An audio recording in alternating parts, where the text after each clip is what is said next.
Grande festa ieri al Tenni per la presentazione del Treviso Calcio, vediamo. È proprio il caso di dire riflettori puntati sulla rosa calcistica trevigiana. Dalle 20:30 alle 21:30 è sfilata al gran completo davanti ad appassionati, curiosi tifosi e all'immancabile Curva Sud. Serata di presentazione per tutte le categorie, dai più giovani sino ad arrivare ai 24 atleti della prima squadra. Presentati uno a uno dagli speaker, hanno scambiato qualche battuta con il pubblico ed hanno incassato tutti i buoni auspici da parte sia del presidente Corvezzo, dalla mister Zanin e ancora dai preparatori atletici, dai cori della curva e dall'ex giocatore di rugby Dennis Dallana, che per l'occasione ha intonato l'inno di Mameli.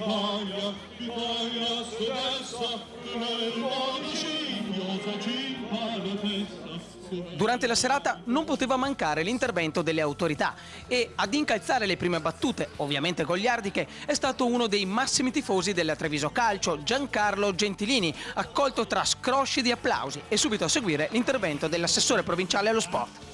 Ma io credo che Treviso da molti decenni sia vincente, ma lo voglio vincente anche per il calcio, perché il calcio è l'alimento sportivo della città di Treviso e quindi io voglio che i miei sportivi ne mangino a crepapelle. Sicuramente una risalita positiva, un entusiasmo che rilancia anche la tifoseria e soprattutto ci rappresenta come calcio di questa provincia, calcio che è ancora la prima disciplina e che nel calcio Treviso ha la città capoluogo come punto di riferimento.